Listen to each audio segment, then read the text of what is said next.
कांग्रेस विधायक कुणाल चौधरी ने इंदौर भोपाल में लागू पुलिस कमिश्नर प्रणाली पर सवाल उठाए हैं। उन्होंने कहा कि कांग्रेस पार्टी भोपाल और इंदौर में लागू हुई पुलिस कमिश्नर प्रणाली की बारीकी से निगरानी करेगी।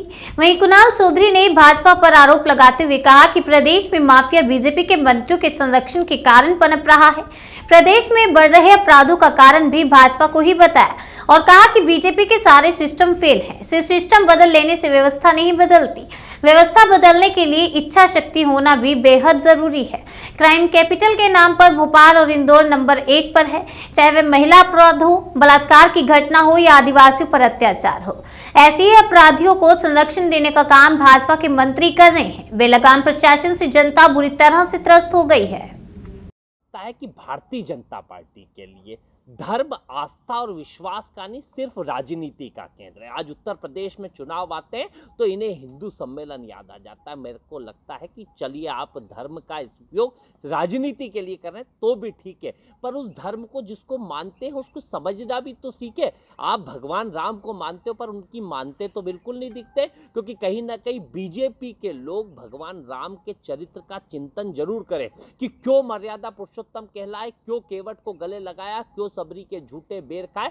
राम भाव कभी कट्टरता और नफरत के भाव से नहीं आएगा, सिर्फ वो प्रेम के भाव से आएगा। और अगर राम को मानते हो, रामायण को मानते हो, सनातन धर्म की परंपराओं को मानते हो, तो उस रामायण की उस चौपाई को भी जरूर याद कर लेना कि जिसमें लिखा है दूसरों के सुख से बड़ा कोई धर्म नहीं होता और दूसरों के दुख से बड़ा कोई अधर्म नहीं होता। जब जब चुनाव आते हैं भारतीय जनता पार्टी को भगवान राम और हिंदू याद आने लगते हैं। पर क्या राम राज्य की यही परिकल्पना है भारतीय जनता पार्टी की, जिसमें बेरोजगार नौजवान घूम रहे हैं, महिलाओं पे अत्याचार बढ़ रहा है, बलात्कार की घटनाएं बढ़ रही है, रोजगार मांगो लाठियां पड़ रही है? ये राम राज्य नहीं हो सकता। राम राज्य वो होगा जिसमें हर व्यक्ति को अधिकार, रोजगार, अपने घर चलाने की व्यवस्था मिलती होगी। महंगाई सुरसा की तरह मुंह फाड़ रही है और ये इधर उधर की बात कर रहे हैं। आप ढोंग करना बंद करो और सनातन धर्म की इन परंपराओं का राजनीति का उपयोग बंद करके उसके ऊपर आस्था और विश्वास रख के